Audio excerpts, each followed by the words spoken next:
Without any notice to father, this child has been removed from the mother, placed in an adoptive family in Colorado. Every time we get close to getting DNA testing done, mother is trying to interfere with that. If this is father's child, he absolutely asserts a right to custody. He wants to be the father. This is a mess. I'd like to just check with Judge Wallace, and I would suggest we hear everything on the 16th. We were previously here on May 18th, and the court had put down an order. We set this hearing to determine what the DNA tests were going to be. Mother has filed documents in the Colorado court saying she surrenders her rights to this child. You're ready on your motion. Good morning, Your Honor. Good morning. I am. Judge, there's a few moving pieces today, and I'll do my best to kind of summarize the reasons for which we are here.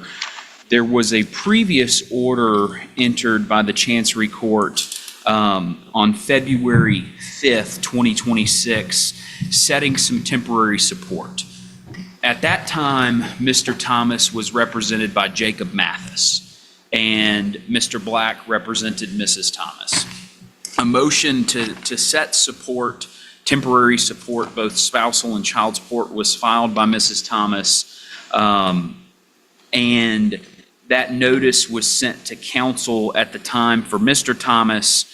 At some point in between the filing of that motion and the hearing for that motion, there was a breakdown in communication between Mr. Thomas and his previous counsel. Mr. Mathis had filed a motion withdrawal that was set for that same day as the temporary support hearing. Mr. Thomas, I believe if the court were to take some testimony today, would state that he didn't have notice that the temporary support hearing were set for that day, and consequently he did not appear at that hearing, Judge. His attorney at the time was allowed to withdraw, and then the court proceeded with setting some temporary support, and I believe the court set temporary support in the amount of $1,500 per month. And that was a different judge than me. It was Judge Wallace, Your Honor, I believe. And I wasn't here for that hearing either. And ultimately, so the first motion I filed is a motion to reduce or set aside the temporary support order. And that's just, I don't believe the court that day. I can't speak to what the court did or did not hear. I wasn't there. But based on my understanding, the court set that support without inquiring into my client's ability to pay. And that's all I'm asking the court. This was I believe a 17-month marriage before the parties separated. There was one child alleged born during the marriage, presumed to be the father's. The father disputes, and we're going to get into the DNA issues here in a moment. There's one child born at the time that hearing took place, and another child that the mother was pregnant with when that hearing took place. So there's two alleged children of this marriage. The court had ordered some DNA testing to occur that hadn't occurred yet. Let me interrupt you and just simply say, what my concern is that Judge Wallace conducted an evidentiary hearing on the February 5th, 2026 date, and following that made findings of fact that served, the findings of fact served as the basis for his making the order in the case. Now, for me to change that order would basically retry the entire temporary motion, and it seems to me that the more appropriate matter would be to reset this in front of Judge Wallace, who is here next month, and would be able to consider your motion to set aside or to modify his prior order. And if Your Honor's inclined to do that, I'd be okay with that. I just, he didn't have, no matter what Judge Wallace did or did not hear, we know Mr. Thomas was not present, and there was no inquiry in regards to his ability to pay at that time. Well, I'm disinclined to go behind what another judge has found and ruled upon, because there may be some other factor that, that wasn't made apparent to me. You had Judge Wallace's calendar. Salmon depositions. Looks like I'm available June 16th. Well, I think I'm sorry for the inconvenience, but it clearly seems to me that Judge Wallace needs to consider a motion to set aside or to amend or change the order that he did after an evidentiary hearing. So we'll reset you for June 16th. Would Your Honor be inclined to entertain the other motions in this matter? Well, if you're going to go in front of him on any of them, I think you need to hear him. He needs to hear them all. So And there is an emergency motion we filed for immediate relief that's set for today. Mother there was a child, she was pregnant at the time of the last hearing. This child's since been born. Without any notice to father, this child has been removed from the mother, placed in an adoptive family in Colorado. I did read that in the file. Father was served Friday with the petition for adoption. Father's got 35 days, according to that Colorado summons, to file documents in Colorado contesting the adoption. Well, let me ask this question. There was an order for DNA testing. Is that because there was some question whether he was the biological father? With respect to both children. And if he is the biological father of this child that's now being put up for adoption, obviously he has a vested interest in objecting to that. We'll go forward on that particular issue because I think there is an emergency basis. Why has there not been the DNA testing? And that's why we filed the motion to review DNA testing. Again, Mr. Thomas was represented by previous counsel. They had entered an agreed order to participate in the DNA testing. The order required the testing to be scheduled by the father. There was some exchange between counsel about setting up the DNA testing. Mr. Thomas notified me he was going to any lab now. There was no specific place set forth in the order to do the DNA testing. Mr. Thomas noticed me. He was going to any lab now. I subsequently noticed opposing counsel. There was no objection made to that. The DNA testing was done and paid for by Mr. Thomas there. And then shortly thereafter, mother stated that she would, I guess, not be able to do the DNA testing at any lab now and referred us to an email that was previously sent over saying, I believe it was another lab, DNA lab North America would be more convenient for her. So it just seems like every time we get close to getting DNA testing done, mother is trying to interfere with that. Now we have a child in Colorado. I don't know how we do the DNA testing with the baby in Colorado. Mother has voluntarily taken this child or let this child be taken. I believe she relocated to West Virginia due to abuse allegations that were prior to my time. There was an agreed order I saw in the file entered between Mr. Thomas's previous counsel, Mr. Black, allowing her to relocate. The child, I believe, was born there in West Virginia, and she subsequently has taken this child and placed the child in Colorado without any notice to the father. The first time he's heard of this child being in Colorado with these pre-adoptive parents was Friday when he received service of this petition. So we had filed the motion to review DNA testing today because we're having an extreme difficulty in getting this done. This order was entered, I believe, 2 or 3 months ago, maybe even longer ago than that, and we still don't have DNA testing done. I don't know how we accomplish it now with a child that's in Colorado.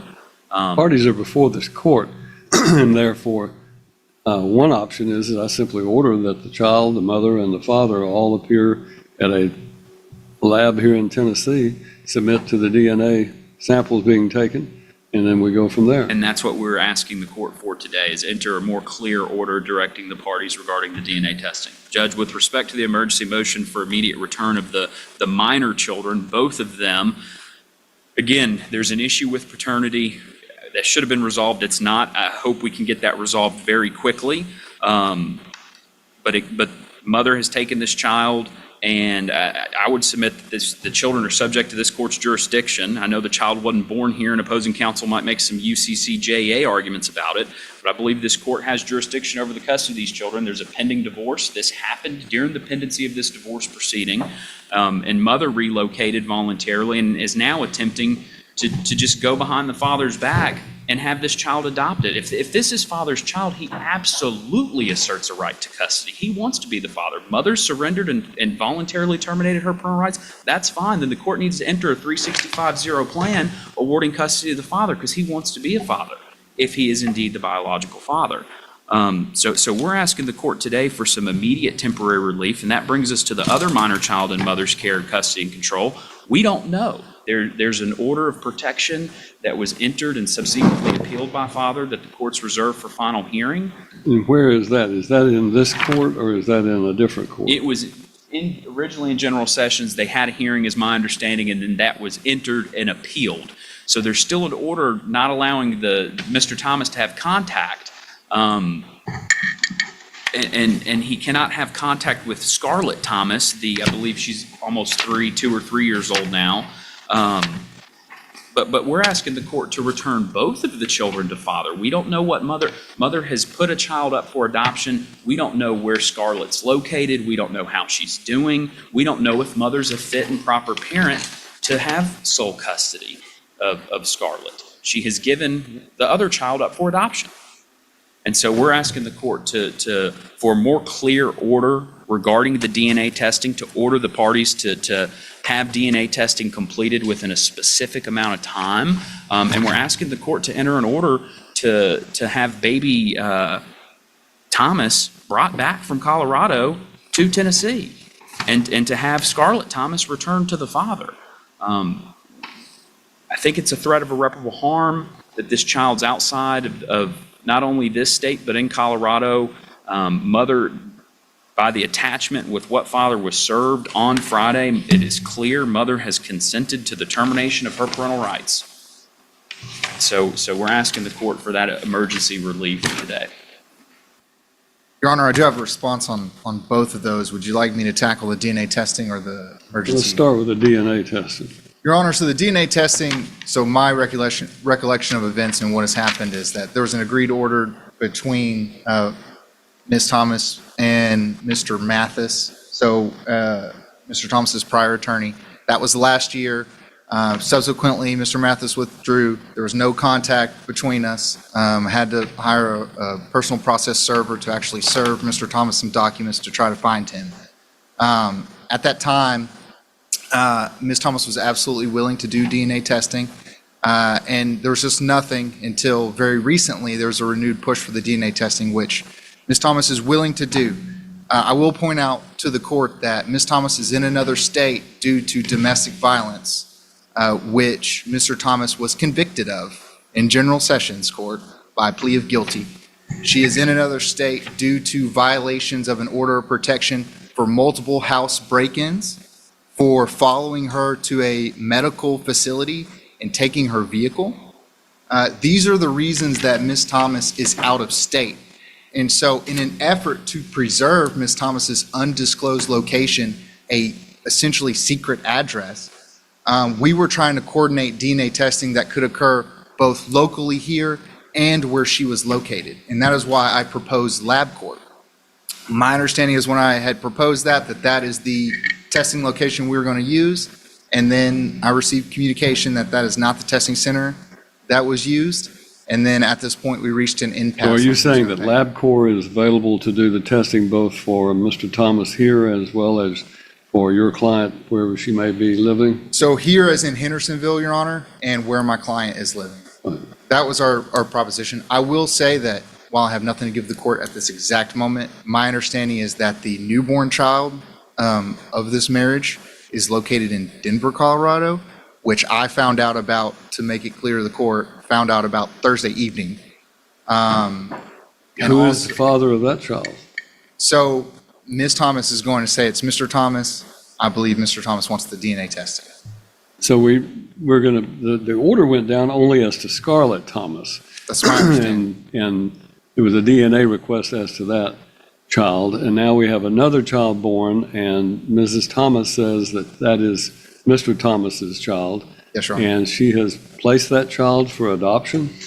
That is my understanding. I will say on Ms. Thomas's behalf that there appears to be some evidence that this was an understood plan between them when they found out that the child was going to be born. That actually, according to Ms. Thomas and perhaps some messages she would admit at hearing, Mr. Thomas has spoken to the adoptive parents before, that there was some dispute over whether they were going to raise this child or not.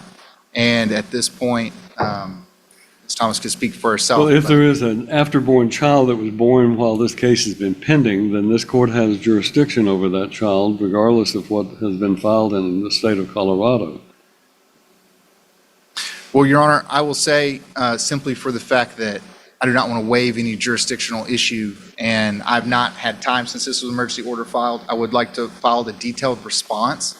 I will raise a jurisdiction issue just to preserve it under the UCC JEE.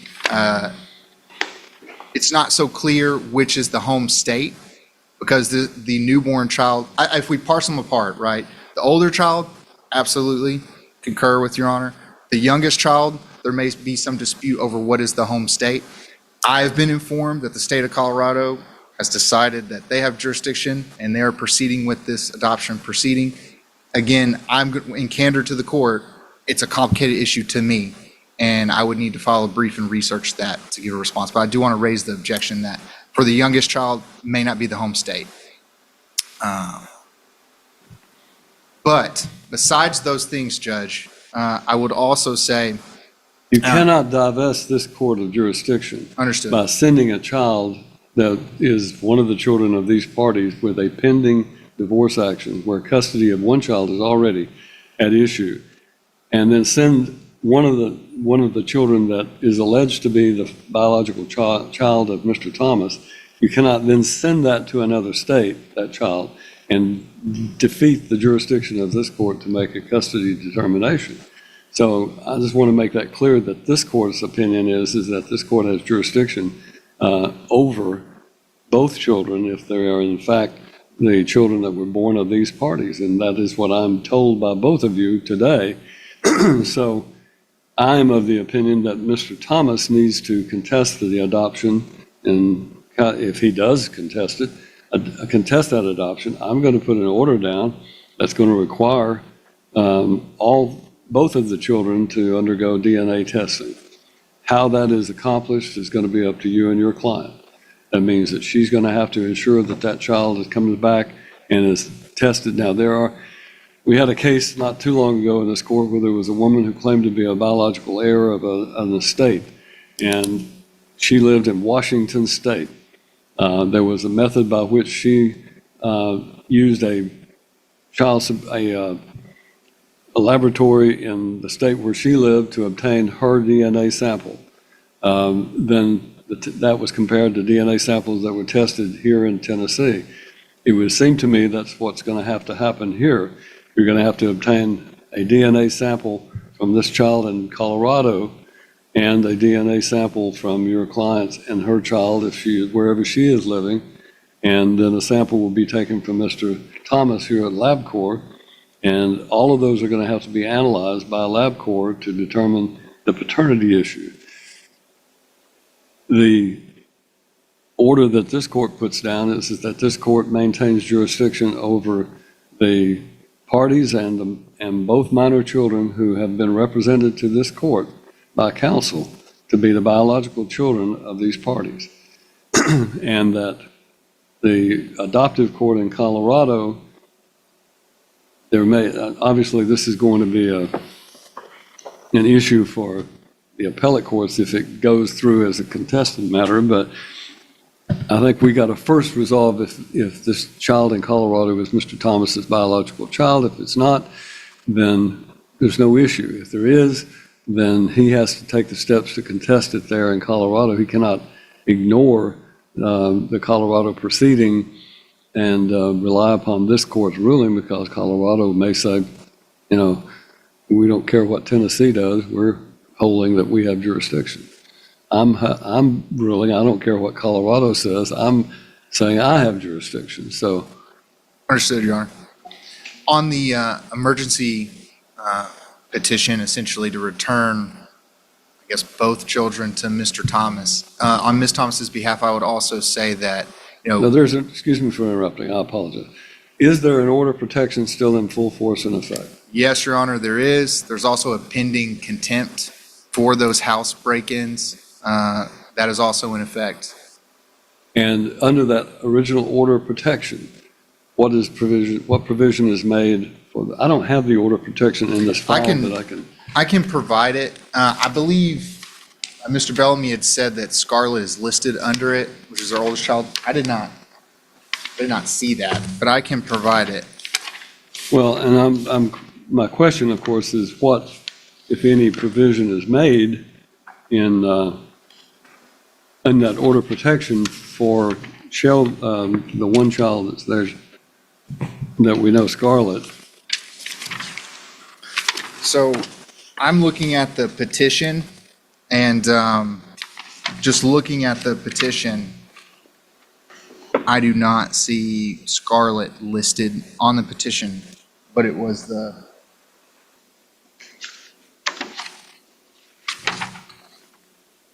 this is the temporary order that I've been handed. And then you're saying that there's already been a hearing on that temporary order of protection and it was extended? Yes, Your Honor. And was that in circuit court or general sessions and then it was appealed? It was appealed, and the appeal was not heard, and by agreed order, it was set off. It was reserved for final hearing by That's previous correct. counsel. So it's my understanding the order of protection that was entered by the General Sessions Court is still in effect, and Mr. Thomas has no contact with either the petitioner nor the minor children covered under the order of protection. Well, I'm looking at the order that was entered in this court after the hearing on February the 5th. In paragraph 2 of the findings of fact is the wife testified that she had been married to Mr. Michael Thomas, husband, since 2024. The wife testified the parties have a 10-month-old daughter born of the marriage, Scarlett Thomas, and that she was also pregnant with the marriage's second child, which is due in early March. So according to Judge Wallace's finding, and that's the order that you're asking to be set aside, he made a finding based on her testimony that that was in fact the child of the marriage that's now in Colorado sought to be adopted. And it goes on to talk about these findings of fact.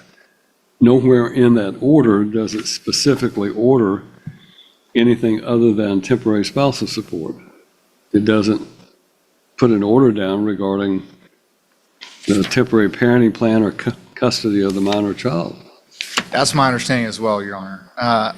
If I can say, though, we would object to Mr. Thomas having the children, and there's a lot of reasons to that maybe perhaps Ms. Thomas could add with testimony, but she's been the primary caretaker. Well, Mr. Thomas filed for DNA testing. I'm not going to grant him custody of children that he has a question that whether or not, Yes, when Your I Honor. started practicing law, that was a factor that if a parent, a father requested DNA testing, that was a factor the court could consider among all the other factors in determining whether or not he ought to have, what type of visitation or custody or whatever. So if he's questioning whether this is his child or not, then I'm not likely to say those children have to come back and live with him, especially in view of the fact that there are orders of protection in place. Pending any questions, Your Honor, I have nothing else to add. This is a mess. And I'm going to do one thing. I'm going to check with Judge Wallace. It may be better if I heard this case and through its, I don't really want to, but it may be better if I can do it. We checked on your availability on the 16th, is that correct? Yes, Your Honor, I'm available. But what about the 15th? I can check. Looks like- What did we set on the 16th? Anything for me? Yeah, I can give you the 16th. 16th would work for everything. me, Your Honor. I'd like to just check with Judge Wallace. If he doesn't have an objection to me hearing the motion that you filed, then I would suggest we hear everything on the 16th. And if Ms. Thomas, I think we need to get this DNA testing done as soon as possible. Understood. Judge, So we're talking about June 16th to hear everything, all of these motions, and between now and then, I want the DNA testing performed on both Scarlett and the child that's in Colorado. That DNA testing will be performed by a sample taken by Mr. Thomas by LabCorp here in Hendersonville, a sample for Mrs. Thomas and the minor child Scarlett in the state where she resides by LabCorp, if there is one there, and by LabCorp in Colorado where this minor child is. It would be Mrs. Thomas's obligation to ensure that the child's sample is taken and that proof is obtained from Colorado of the validity of the identity of that child. In other words, I tell you this story that we had a well-known ne'er-do-well down in Humphreys County who is a member of a famous music family down there. And he was hired, or rather he was sued for child support. Back in that day, they set you up with the father and the mother, and the child all went to get the blood test done. So came back negative. and the mother just was irate, could not believe it. And anyway, they apparently took a picture of the father and the child and the mother. It wasn't the defendant. He had sent one of his buddies to go sit in his stead, and of course it came back it wasn't. And later it was his child, so they had to redo it. What I want is to make sure that that child is identified in the state of Colorado sufficiently by whatever means, photography or whatever, that we can ensure that Mr. Thomas knows this child that is being tested in Colorado is in fact the same child that we're having questioned. And so I think we do that DNA testing, and I'd like to have that done within the next 10 days on all parties, and then we reset it for June 16th, and hopefully we'll have the results of that at that time. And I will check with Judge Wallace to see if he has any objection to me considering your motion to modify his order, and then we'll go from there. All the other motions, I would think, need to be heard on that same day. I realize it's an emergency type situation, and that's why I'm giving you the June date. I'm supposed to be in Humphreys County that month, so. Appreciate it, Judge. Anything else? If I may, Judge, and this kind of gets into temporary support, I don't want to do that.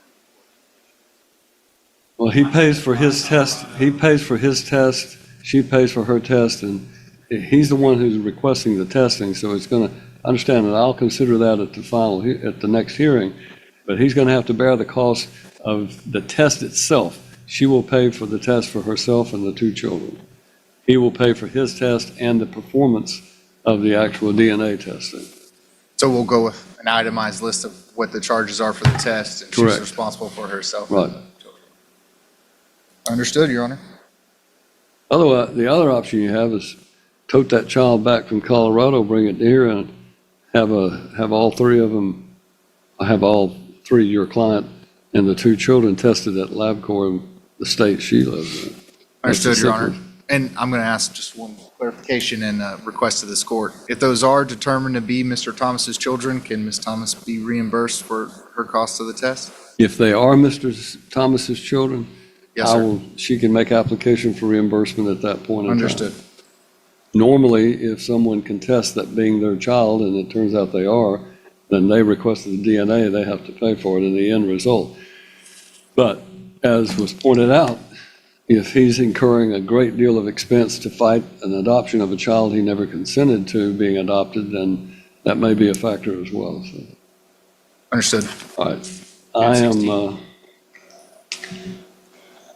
I'm of the opinion that we have it all heard on the 16th, and we will sort it all out to the best of my ability at that time. So we'll stand adjourned. Thank you. Thank you, Judge. Pardon me. Good morning, Your Honor. Good morning.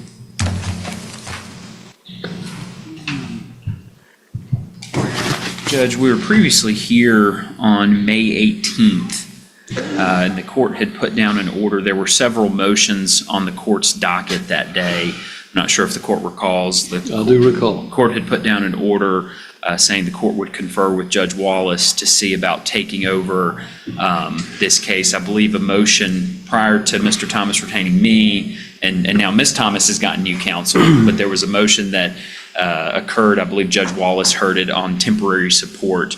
We had filed on behalf of Mr. Thomas a request for the court to review that, as he was not present when that was established. Beyond that, the court had ordered the parties comply and get the DNA testing done. That has been done. Mr. Thomas is indeed the father of these two minor children born during the pendency of the marriage.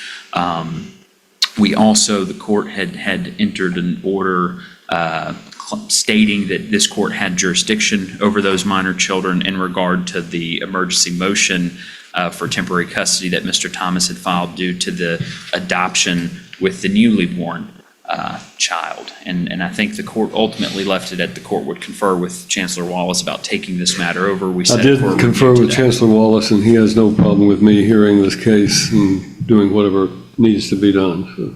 Understood. And so I think where we're at, Judge, we have agreed, Mr. Kirby is now representing Mrs. Thomas. I believe he filed a notice of appearance in this matter last week. We have agreed I will give Mr. Kirby some time to get up to speed on the temporary support issues. I think we do have to address today immediate motion, the emergency motion for return of the minor children. Mr. Kirby filed a response to that on Friday, citing the UCC JEA and how this court needed to reconsider its previous ruling on it having jurisdiction over that minor child. I don't know if the court wants to hear testimony on that today or just argument. I'll hear whatever you want to hear. So. And I really think factually it's undisputed. The child was born in West Virginia. There was an order of protection entered by the General Sessions Court here in Dixon that included one of the minor children on it. The baby Thomas had not yet been born. Mother relocated pursuant to an agreed order. That order of protection was appealed. The parties reserved that for a final hearing. The new minor child was born in West Virginia. Not entirely certain on the facts. The child at some point went from West Virginia, I believe the day she was born, and relocated to Colorado with pre-adoptive parents. I know it's mother's position that this court does not have jurisdiction under the UCC JEA to make an initial custody determination. However, father would aver that under 36-6216A2, this court does have jurisdiction to make that initial custody determination. I'm sure the court's familiar. It's kind of our argument that there is no home state of this child.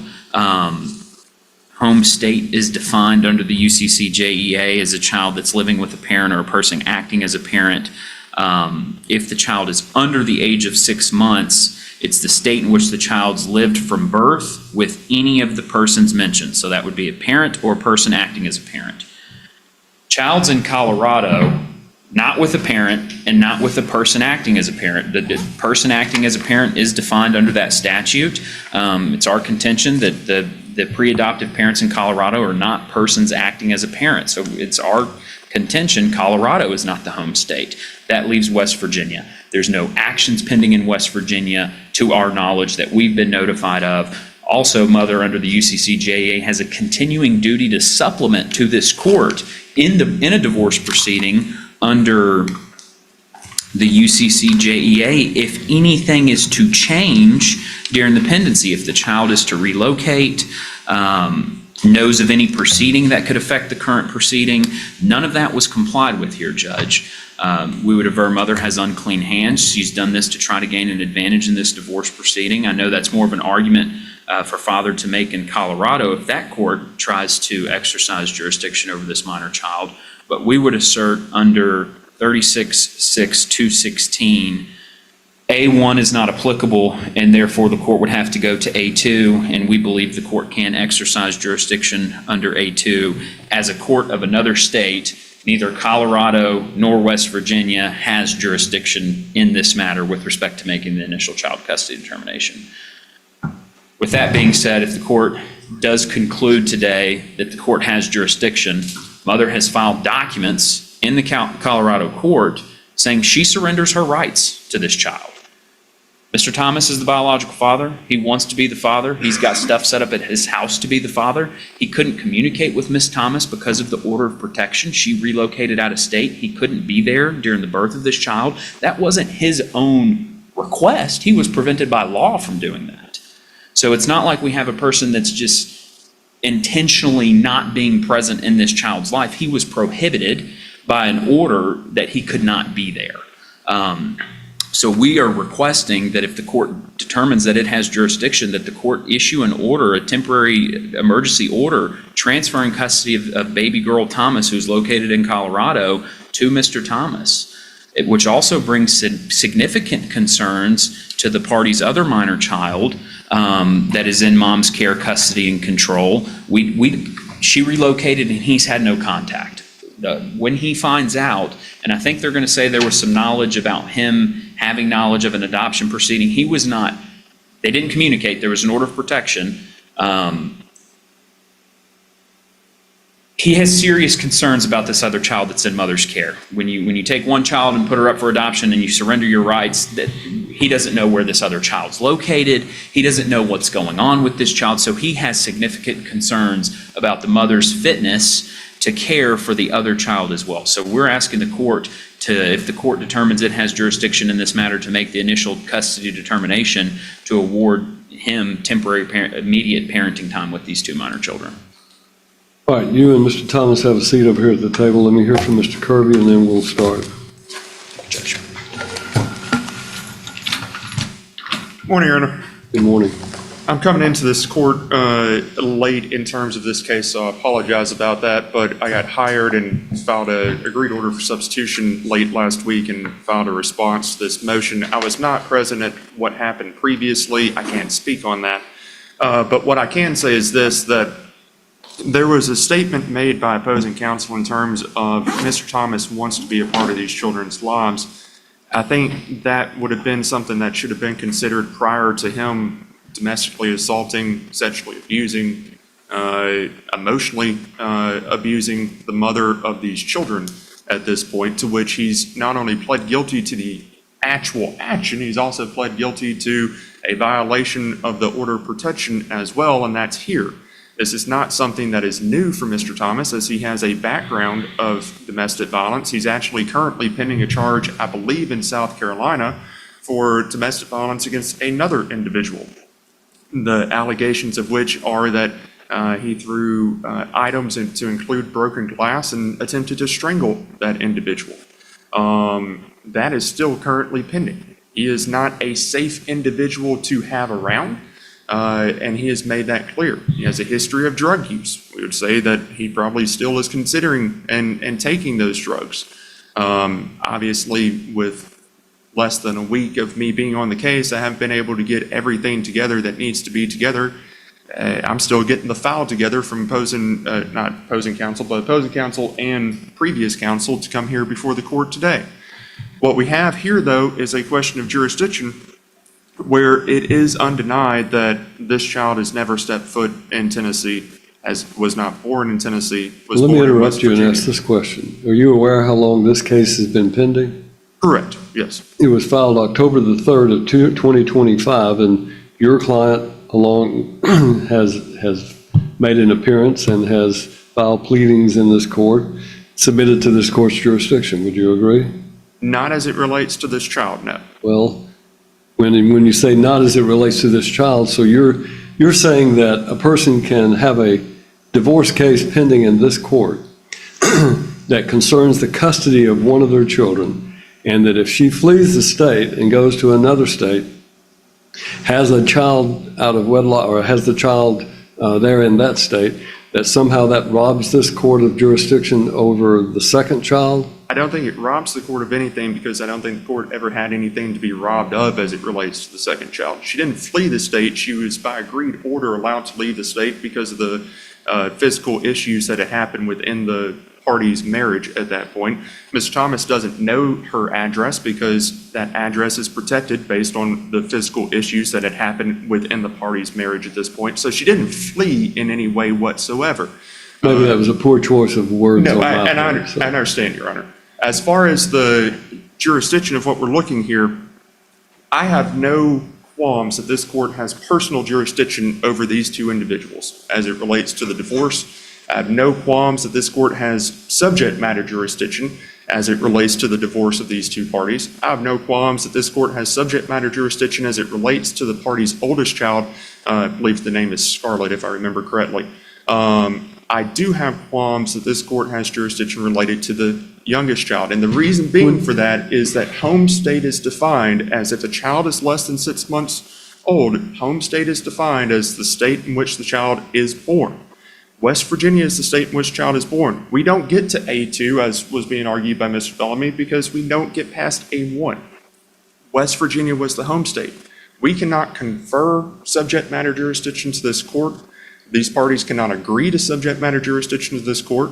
We have had many cases previously where we have a divorce going on in one state and we have to bifurcate it to the extent that custody has to be decided by a different state.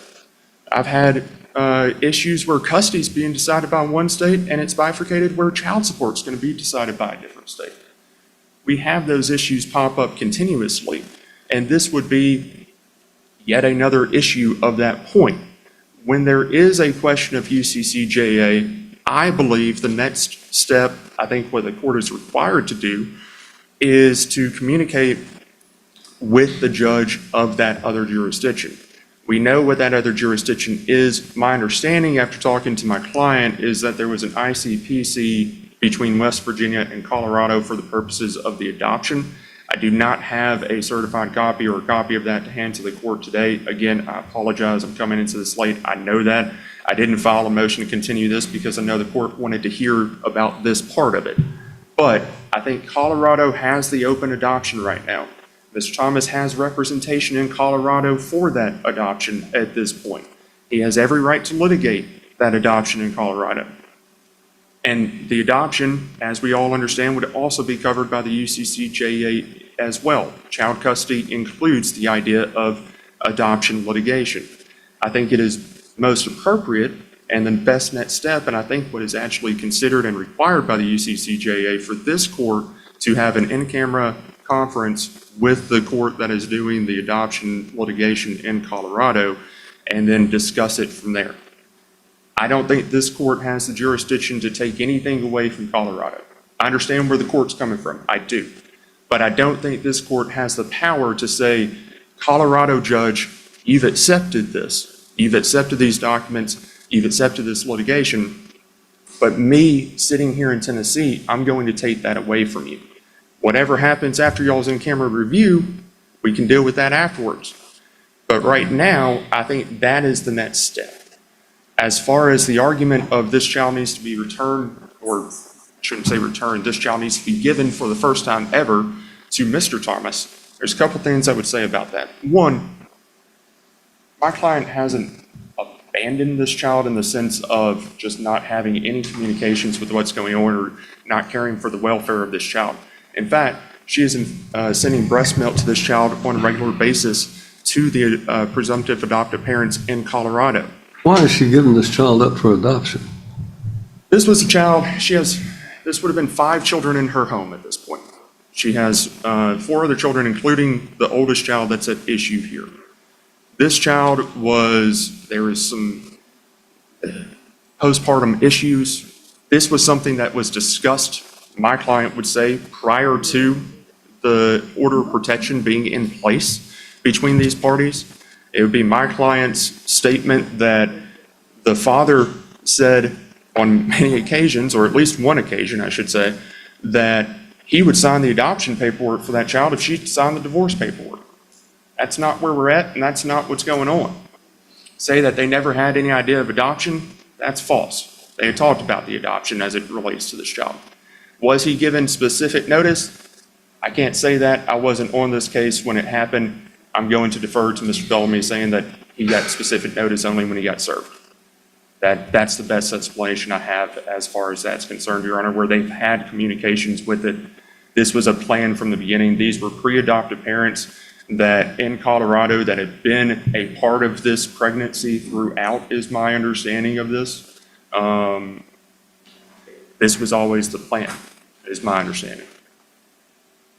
As far as taking that child and giving it to Mr. Thomas for the first time, a couple things that I want to say about that. One, we have an older child that's not even seeing this father right now because of all the protective issues that we have in place. 2, we still have pending criminal charges. 3, we still have an order of protection that's in place right now. 4, when we get to this point of looking at that, the consent that was there and submitted by my client, it actually states in there that were that adoption to not go through for some reason, whatever that reason might be, whether it's jurisdictional or otherwise, that child will return to my client's care and custody. That's what the consent states. If anything, if something happens with that adoption, the point emphasis would be that that child returns to my client based under the essential contract law that has been entered into between my client and these adoptive parents. The other part of this that I would say is that there's nothing going on with Scarlett. To say that there's an adoption proceeding there, that means that she's doing something with this older child is disingenuous at best. There's nothing that needs to be said about other litigation with Scarlett because there is none. If the court wants us to have a specific order stating that nothing will be done with that child, I have no objection to it because nothing's going to be done with that child. That child is with my client, that child's well taken care of, that child does not really even know father at this point based on everything that's been happening with this proceeding as far as the order of protection and protective orders that have been in place. Thank you, Your Honor. This court is of the opinion that there is a fundamental difference in this case than in the normal UCJE Uniform Child Custody and Visitation Act cases. Number one, this case was filed in this court on October 3rd of 2025, and that was the complaint that was filed, so jurisdiction was invoked in this court. The court then conducted a hearing in front of Judge Larry Wallace in February of 2026 and entered an order regarding the custody, support, and so forth, which was again exercising the jurisdiction that this court had over these parties and the child that was born at that time. So what the argument that the defendant in this case, or actually it's the plaintiff in this case, actually the plaintiff was filed, a complaint was filed by Michael Thomas. The order that was drafted shows Rachel Thomas as the plaintiff, but I think that is incorrect. That may have been with the order of protection situation.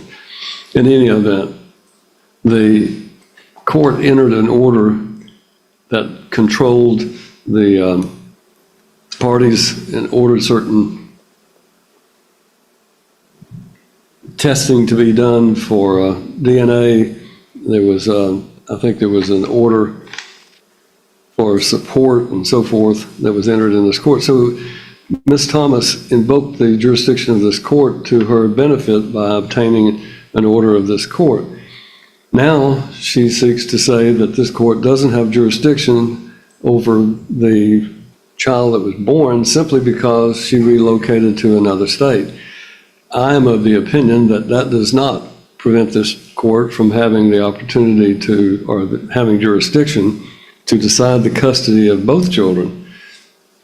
To rule otherwise would encourage parties who are dissatisfied with the court's ruling on a custody case and they have a pregnancy involved and they simply move to another state and thereby make the argument that this court is robbed of jurisdiction because that child was born in another state.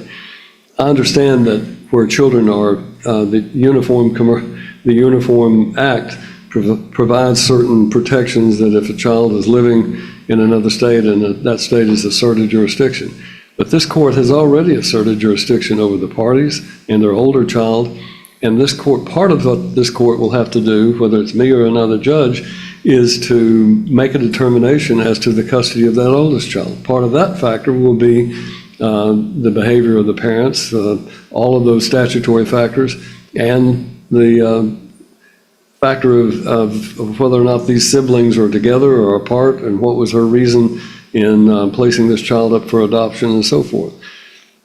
So I'm of the opinion that the jurisdiction of this court extends to this young child that was just born, and that the Uniform Child Custody and Jurisdiction and Enforcement Act does not prevent this court from having jurisdiction over that child simply because Ms. Thomas moved to the state of wherever she's located in West Virginia or wherever it is, and then placed the child up for adoption in Colorado.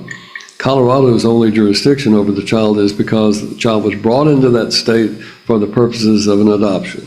And if the adoption is not valid because there's been no surrender of that child by the father, then in my opinion, that court does not have proper jurisdiction under the Uniform Act either to do it. I think this court is the only court that logically would have the right to make those decisions.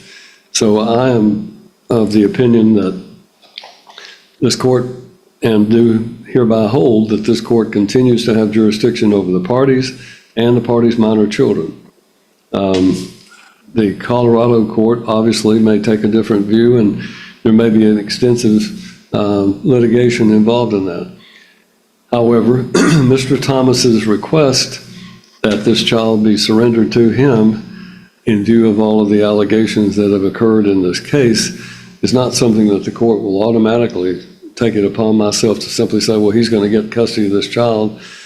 He doesn't know the child, has never had any contact with the child. And the older child, there are certain protections in place because of the allegations of domestic assault and domestic violence. So it's this court's opinion, at least, that it is not an automatic thing that I can return this child to Mr. Thomas. The Colorado court's going to have to rule on whether or not they have jurisdiction. It'll be litigated there. I'm assuming that Ms. Thomas may choose to make an interlocutory appeal on my ruling regarding jurisdiction. If that's what she chooses to do, I would authorize that because I think it's a very unique legal question. In the meantime, Mr. Thomas's rights are protected against this court, at least under this court's order, from any surrender or any termination of his rights for failure to have a relationship with the child because he's attempting to do so, and this court is of the opinion it would not constitute abandonment that would result in a termination. Then that brings us to what are we able to do at this point, other than my ruling that we have jurisdiction. I think it's going to require, before I can do anything about that child, we need to see what Colorado is going to do regarding their.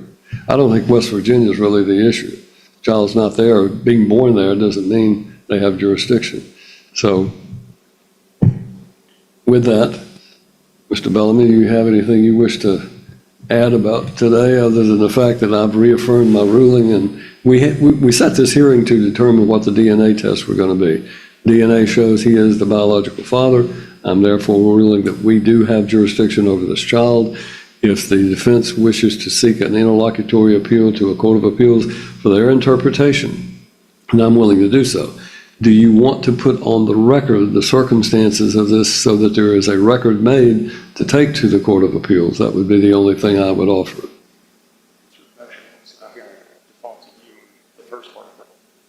Judge, just a few things if I could add briefly. The order of protection in this case, is the court saying that the order of protection extends to the newborn minor child? I'm not saying that the order of protection extends to the newborn minor child. It extends to those people who were listed on the order of protection. The order of protection lists the mother and a stepdaughter, a stepson, and Scarlett Thomas, who is the child of these parties. It does not mention this unborn child. It was issued back in September of 2025, and therefore the child obviously she was pregnant with the child, and it could have mentioned that, but it did not. So I'm of the opinion it does not apply to that child, but asking me to order that the child be surrendered to Mr. Thomas in view of the allegations is what I'm simply saying. I'm not prepared to do that. So I guess that would be my concern is when is the court going to be prepared to make that determination? Well, I will give you an evidentiary hearing and you can make that argument, and then I will make a ruling, and if you want to do that today, we'll do that today. It's up to you. If I may confer with my client just briefly, Judge. Your Honor, as far as the evidentiary hearing, while he's conferring with his client on what he's been at like that, I'm going to respectfully say that any evidentiary hearing on that topic, I would ask to be continued to another date for many reasons, one of which I just got on the case, as the court all knows, and we've already said ad nauseum here this morning. Secondly, there are things that are related to what is happening with Mr. Thomas in his own personal life that I need to get proof of. Mr. Bellamy, I'm going to, Mr. Kirby is right. He's new to the case, and I think under the circumstances, this is a unique situation. I'm of the opinion that we said, I can give you July 22nd. Give me one moment, Your Honor, let me check. All right, well, my calendar in the month of July is full, but many of those are criminal trials. I've missed a call from General Lee Willoughby over in Cheatham County because I'd asked him about, are any of those, all of us who practice law know that just because it's on my calendar doesn't mean it's going to go. So bear with me and let me step off. I have a TBI agent that was supposed to be here. All right, he's here. and I need to see him about a judicial subpoena. Then I will check with Mr. Willoughby about that calendar, and then I'll let you know what we have available. My inclination is to set it for July, after you get Mr. Kirby an opportunity to be heard, or rather get prepared, and then we'll come back, so. Understood. Thank All you. right. Thank you, Judge. John, would you entertain an announcement? Sure. You want to make an announcement? Pass the motion on Dunham to get the parties to mediation. And that's really all that the announcement is for today.